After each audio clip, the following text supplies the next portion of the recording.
ಇತ್ತೀಚೆಗೆ ಅಂದರೆ ಡಿವೋರ್ಸ್ ಆದ ಬಳಿಕ ನೀವು ಮತ್ತು ನಿವೇದಿತಾ ಅವರು ಒಂದೇ ಸಿನಿಮಾದಲ್ಲಿ ಆ್ಯಕ್ಟ್ ಮಾಡಿದ್ರಿ. ಅವತ್ತು ತುಂಬ ಭಾವುಕತೆಯಲ್ಲಿ ಇದ್ದರು ನಿವೇದಿತಾ ಅವರು. ಏನು ಹೇಳಕ್ಕೆ ಇಷ್ಟಪಡ್ತೀರಾ?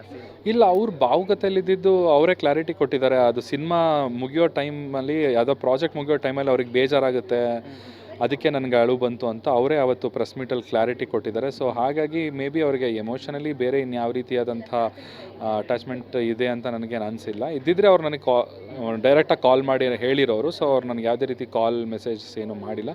ಸೊ ಹಾಗಾಗಿ ಆ ಥರದ್ದೇನಿಲ್ಲ. ಅಲ್ಲ, ಅದು ಯಾಕಂದರೆ ಸಾಕಷ್ಟು ಜನಕ್ಕೆ ಏನಂದರೆ ವೈರಲ್ ಆಯ್ತು ಈ ಮಾತು. ಏನಂದರೆ ನಿವೇದಿತಾ ಅವರಿಗೆ ಪಶ್ಚಾತ್ತಾಪ ಕಾಡ್ತಾ ಇದೆಯಾ ಅನ್ನೋ ಒಂದಿಷ್ಟು ಸೋಷಿಯಲ್ ಮೀಡಿಯಾದಲ್ಲಿ ವೈರಲ್ಗಳಾಗ್ತಾ ಇತ್ತು ಆ ವಿಡಿಯೋ. ಅದಕ್ಕೆ ಇಲ್ಲ, ಅವರೇ ಕ್ಲಾರಿಟಿ ಕೊಟ್ಟಿದ್ದಾರೆ. ಅವ್ರಿಗೆ ಪ್ರಾಜೆಕ್ಟ್ ಮುಗಿಬೇಕಾದ್ರೆ ಬೇಜಾರಾಗುತ್ತೆ, ಸೊ ಅದಕ್ಕೆ ಆ ಥರ ಅತ್ತೆ ಅಂತ ಹೇಳಿದ್ರು. ಸೊ ಅವರಾಗೆ ಕ್ಲಾರಿಟಿ ಕೊಟ್ಟಾದ್ಮೇಲೆ ಸೊ ಅದನ್ನು ಮತ್ತೆ ನಾವು ಕೆತ್ಕಿ ಮಾತಾಡೋದು ಸರಿ ಹೋಗೋದಿಲ್ಲ. ಸೊ ಐ ಡೋಂಟ್ ವಾಂಟ್ ಇದ್ರ ಬಗ್ಗೆ ಇನ್ನೂ ಜಾಸ್ತಿ ಮಾತಾಡೋಕ್ಕೆ ಇಷ್ಟಪಡಲ್ಲ.